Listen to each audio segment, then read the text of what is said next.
Iran के लिए हालात योजना के मुताबिक नहीं हैं, न देश में न बाहर। हुथी अब IRGC की नहीं सुनते। अभी अभी एक तीसरा अमेरिकी विमान वाहक पोत मध्य पूर्व पहुंचा।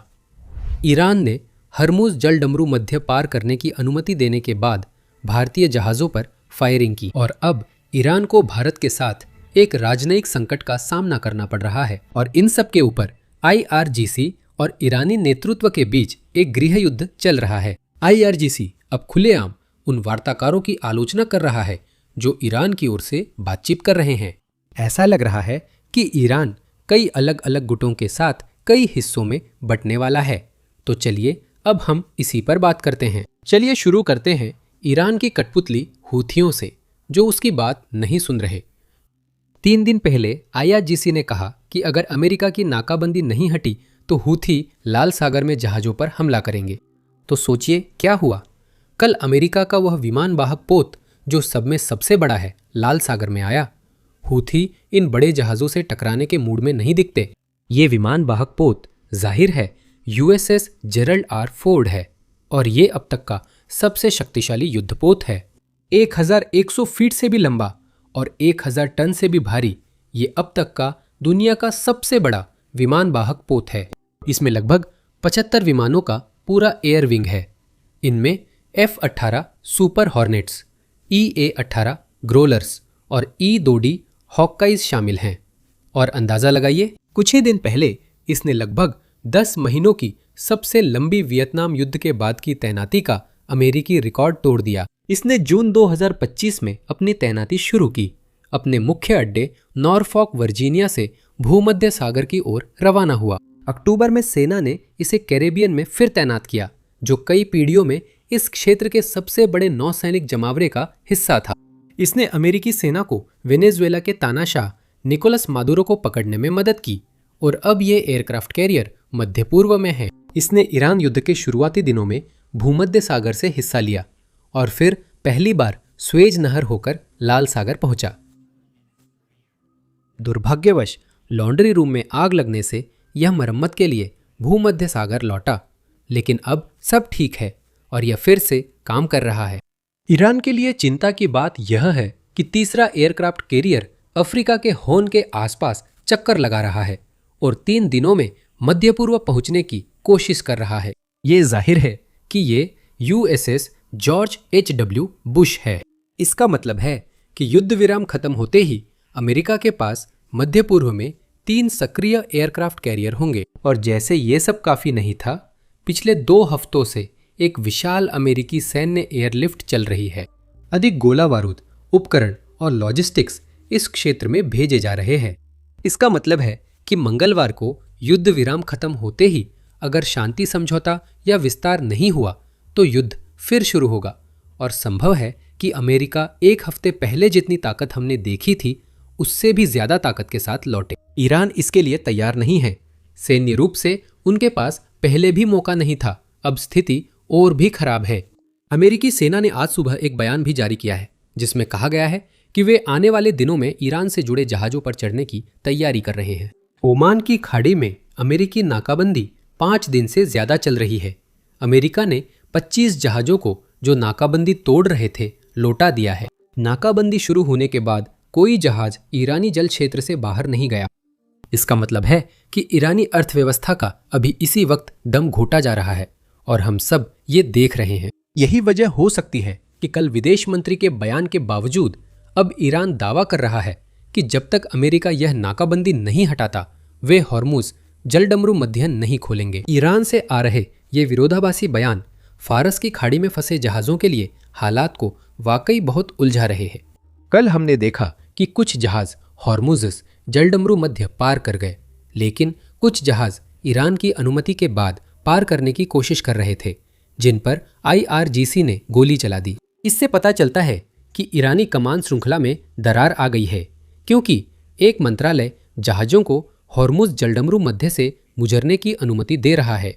अब IRGC ने जहाज़ों पर सीधे गोली चलाई और आज सुबह की मुठभेड़ ने ईरान के लिए अंतर्राष्ट्रीय परेशानी बढ़ा दी है।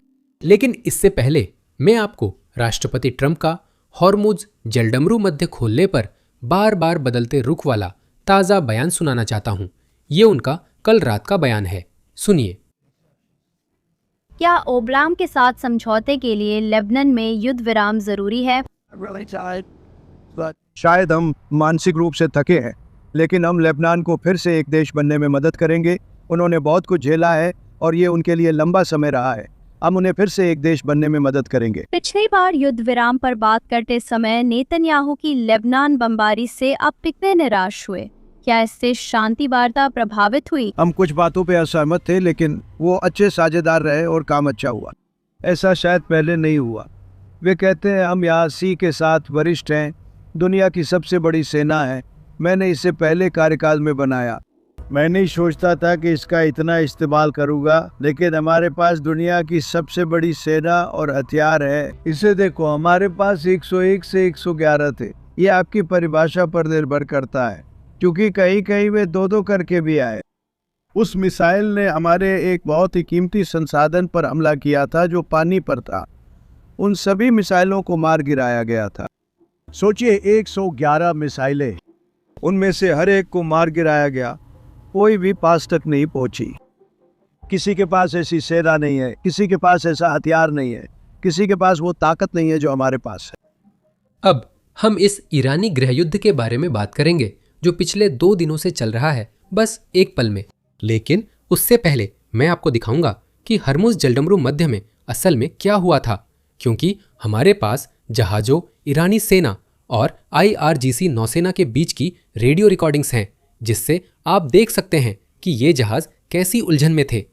रिकॉर्डिंग से पहले जान ले, आज सुबह कुछ भारतीय जहाज हरमुज जलडमरू मध्य से निकलने की कोशिश कर रहे थे। मेरा अनुमान है वे वहां युद्ध की शुरुआत या कुछ दिनों से फंसे हैं।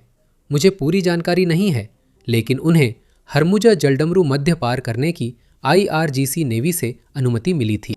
लेकिन जब वे आखिरकार हरमुज जलडमरू मध्य तक पहुंचे तो उन पर IRGC या किसी और ने हमला कर दिया। उन्हें नहीं पता, हमें भी नहीं पता। ये वही रेडियो कॉल है जो भारतीय जहाज ने प्रसारित किया था। सुनिए, ये पूरी दुनिया में वायरल हो रहा है। नेवी मोटर टैंकर स्टन माय हेरर, आपने मुझे क्लियरेंस दिया था, आपने मुझे जाने की अनुमति दी थी। तेपा नेवी, आपने मुझे जाने की अनुमति दी थी। मेरा नाम आपकी सूची में दूसरे नंबर पर है। आपने कहने दिया था, अब लड़ रहे हैं, मुझे लौटने दें।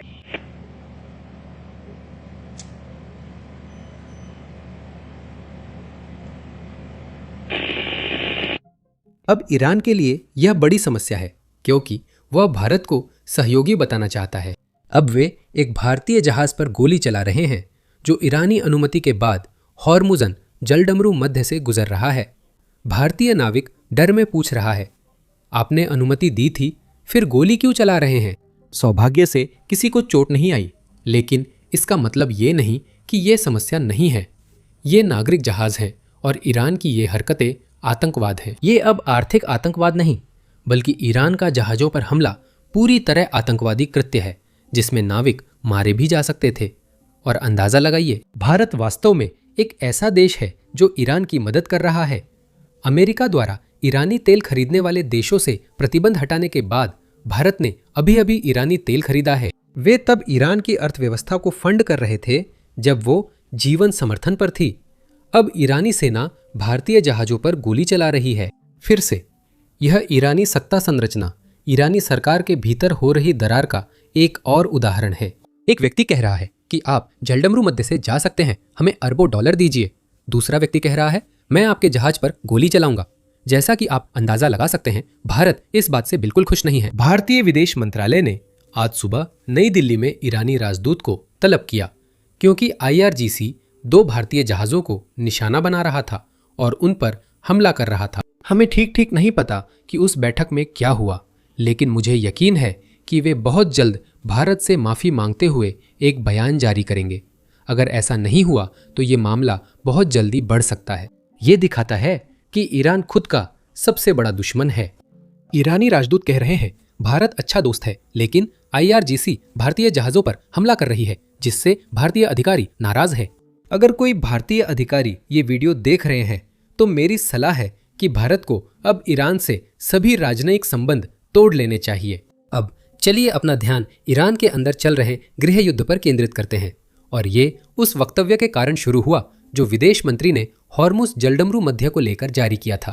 इससे पहले कि हम आगे बढ़े, बस एक जल्दी सा याद दिला दूं कि नीचे दिए गए लाइक और सब्सक्राइब बटन को जरूर दबाएं।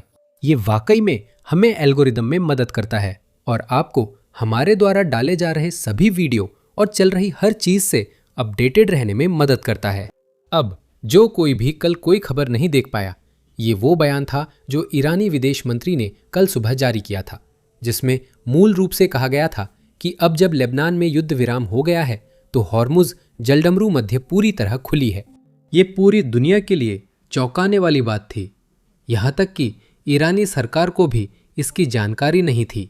अब IRGC इतनी नाराज है कि वे विदेश मंत्री को सार्वजनिक रूप से मूर्ख कह रहे हैं। एक सार्वजनिक रेडियो है जिसे IRGC नौसेना चला रही है ताकि सभी जहाज सुन सके। वे बार बार कह रहे हैं कि विदेश मंत्री मूर्ख हैं, उनकी बातों पर ध्यान न दे। सुनिए, मैं मजाक नहीं कर रहा, मैं यह गढ़ नहीं रहा हूँ।